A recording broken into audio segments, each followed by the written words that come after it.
Oh wait, I didn't show them my phone case. Guys, look at the phone case that Greg got me for Christmas. It's so cute. Also, my dad texted me.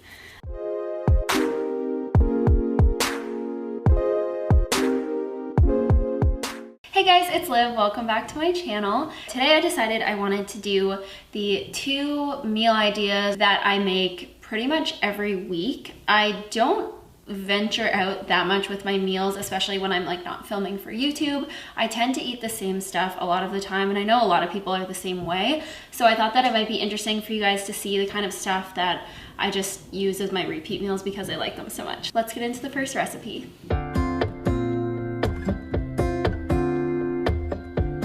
So the inspo for this seitan comes from my cookbook actually. So there is and yes, I use my own cookbook because I don't have all my recipes memorized. So it's in the staples and sauces section, seitan sausage crumbles. So it's on page 24 of my cookbook. And basically, if you guys have seen my DIY, I think it's like DIY Chinese takeout or DIY takeout, where I made the ginger beef recipe, I kind of went off of this to make those vegan beef crumbles, but I actually like mixing this seitan recipe with some like shredded oyster mushrooms. So the main ingredient in seitan is Vital Wheat gluten. I get this at my bulk store and it's like half the price of the Bob's Red Mill stuff. And then you add some nutritional yeast, you've got some ketchup, some apple cider vinegar, some oil, and salt and pepper. Okay, so the first thing you do is you add your Vital Wheat gluten into a bowl, and then you want to add in the nutritional yeast and salt and pepper, and that's it. So you just whisk that together in a bowl. So then you want to mix your wet ingredients together. So I'm just doing it in a measuring cup, but the wet ingredients are water, oil, 3 tablespoons of ketchup. I remember my grocery haul when I was like, I literally use ketchup on everything. And then the last thing is 3 tablespoons of apple cider vinegar. Greg hates the smell of apple cider vinegar. You can stay back there.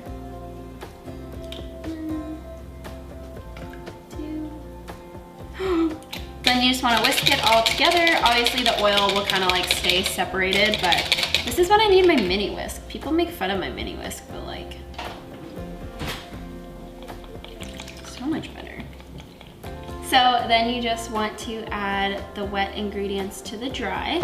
So I just kind of like pour it all over the place. And I just use a fork to do this part. Oh shit, it kind of got, to stop and change the camera angle and everything got kind of absorbed. But basically I just use a fork and I try not to put it together in a big clump. I try and like break it into little pieces.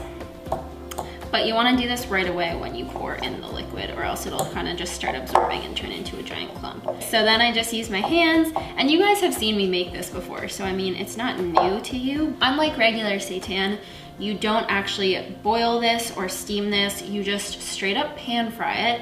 And I know that, you know, people are gonna think that it doesn't work, but it actually turns out really good. So here I have about the equivalent of 1 king oyster mushroom. I just take a fork and I shred it as if it was like shredded meat, kind of.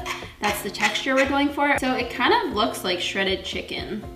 Like, it's kind of weird. And we're just gonna like mix everything together, the seitan and the mushrooms, so that when I pour it all into the frying pan, it will all stick together when it starts cooking with the oil. And we're gonna add some sauce ingredients and it's gonna be delicious. Okay, so the frying pan is on medium heat and you just wanna add a couple tablespoons of oil. You need a pretty good amount, like we're not deep frying it, but you do want it to kind of coat the bottom of your pan. You wanna just kind of disperse. Some of these are chonky. So I'm gonna turn it up a little bit higher than medium just to really get a nice sizzle going on. But I wanna let this sit for a couple minutes to kind of start the browning on the underside. We got some browning happening. So I'm just gonna start moving it around a little bit to make sure that everything's got some oil. It'll probably cook for a total of like 8 to 10 minutes. And then I'm kind of just gonna gently like start flipping gently. All right.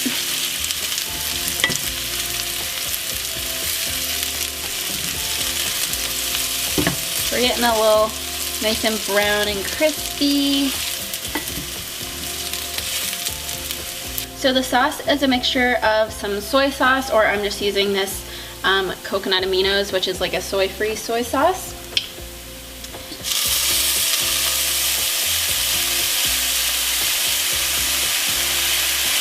Some maple syrup, a little bit of barbecue sauce, and this is kind of gonna help make them kind of like sticky, you know, barbecue-y. And then the last thing is just a little bit of hot sauce. You can use sriracha, but I like them a little spicy, so. And then you just want to mix it all up. And I'm just gonna add in a little bit of sesame seeds just for fun. So yeah, that's basically how I do these. So as you can see, it really looks like meat. I have some rice. This isn't like takeout rice. I just saved a takeout container.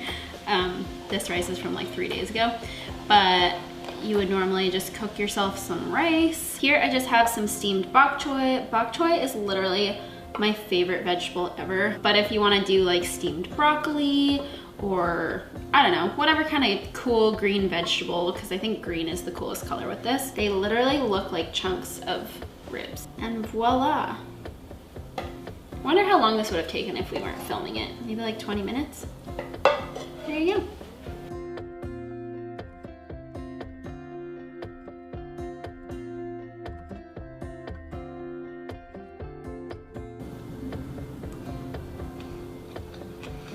Mmm. It's like such a good, crispy and like meaty, chewy consistency. Love having this for dinner so much because you can change up the flavors. You can do like sweet chili sauce, and you can serve it with like rice, quinoa, pasta, any kind of veggie that you like. I just love bok choy so much. Okay, so I'm gonna finish this and then let's go make our Instant Pot recipe.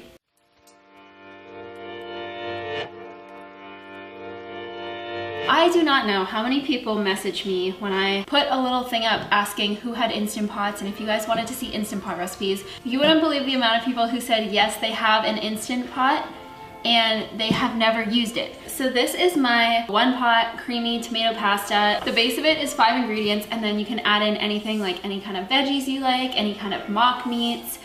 The ingredients are as follows. So this is a 650 ml jar of marinara sauce, 1.5 cups-ish if you measure it out. Then you want to add in a cup of water, your coconut milk. It's not a full can of coconut milk. You basically just want like half a cup, which I usually just like scoop the cream off the top and use that. If your coconut milk is not separated, then just use like half a cup of it. Oh, there's a lot of cream on this. All right, we're only doing half a cup here. Probably good. Then you want about 1.5 cups of pasta. And then I add the nutritional yeast and some salt and pepper at the end. And then I think I'm gonna do some vegan ground beef and red pepper, but I always cook that separately. You could throw it in here, but I find like the texture of the pepper and stuff is better when it's not like boiled. And then you want to set to manual and 5 minutes. So this can make it go like up and down. You set it to 5 minutes. The Instant Pot is a little bit of a lie because they don't tell you that it takes like 10 minutes for it to come to pressure. And then after that, the 5-minute timer starts counting down and then it's ready. While this is coming to pressure, whatever, I'm gonna go cook some Light Life ground beef and some red pepper, and then we're gonna assemble it all. I've also in the past done mushrooms, like literally every vegetable, but like mushrooms, onions, red pepper are really good. About a half package of Light Life ground beef.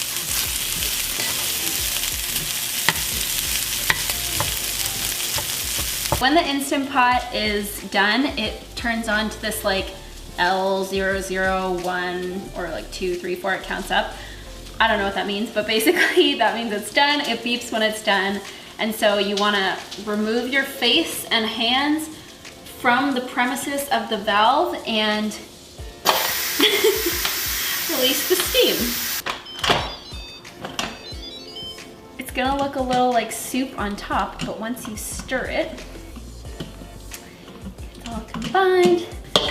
I'm gonna add in our beefy crumbles and our peppers. I also really love adding in frozen peas once it's done. So I just add in like a 1/4 cup of peas, not like a giant chunk.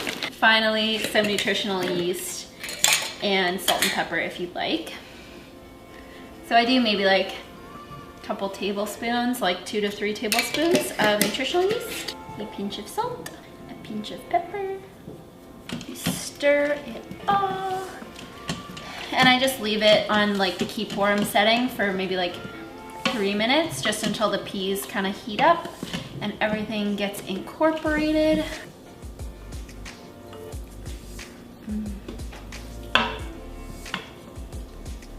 This is just so exciting.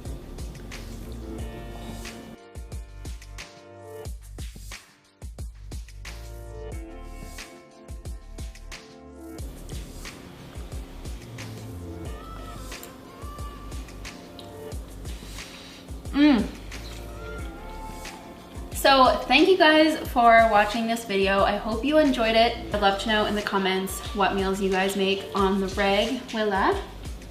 Hi, can you sit? Oh, you're so good. I love you. The full recipe for both of these will be on my website. So if you want the recipes, go to my blog, itslivb.com. I love you guys so much, and I will see you in the next video. Bye.